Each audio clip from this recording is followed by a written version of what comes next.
سوال 45: فرق بین قضا و قدر در چیست؟ جواب: قدر معنایش تقدیر کردن می باشد، تقدیر کردن، و بعداً در معنای تفصیل و توضیح استفاده می شود و پس از آن غالباً در معنای تقدیر الله برای موجودات پیش از آفرینششان به کار برده می شود. این است قدر، تقدیر الله سبحانه و تعالی.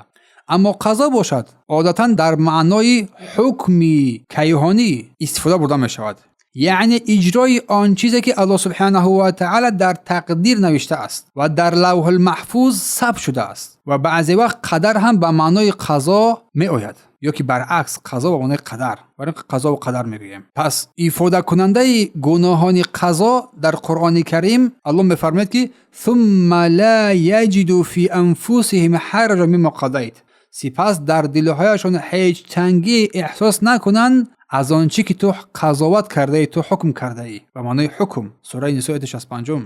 یا که به معنای به انجام رسیدن، به پایان رسیدن.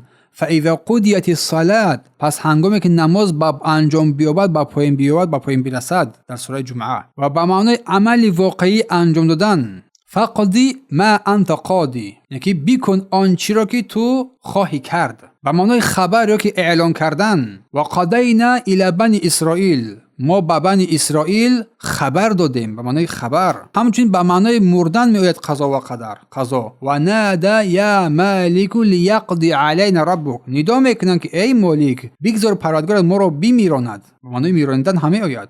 و به معنای فرو آمدن عذاب همه آید قضا. و قضی الامر، و کار انجام یافت، یعنی عذاب دیگه فرود آمد در سوره بقره آیه 110.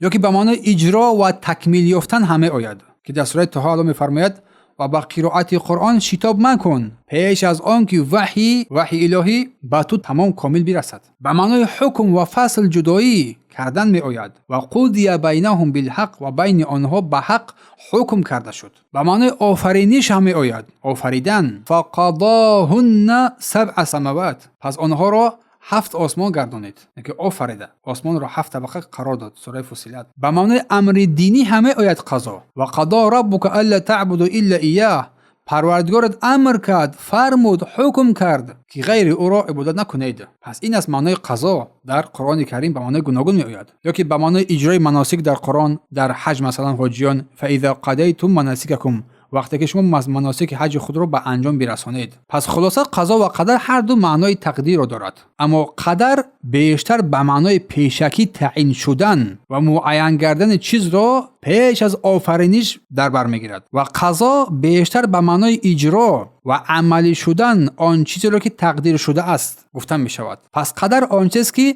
الله پیشکی برای مخلوقات معین و تقدیر کرده است پیش از آفرینش، و قضا واقع شدن همان تقدیر در زمانی که یا که در مکانی که الله خواسته است. اگر با عبارت دیگر بیایم قدر این نقشه و تعیینات پیشکی است و قضا اجرا و عمل شدن آن نقشه می باشد. مثلا پیشکی نوشته شده است که فلان شخص در فلان سال تولد می شود. قدر وقتی که واقعا تولد شد آن را قضا می گویند.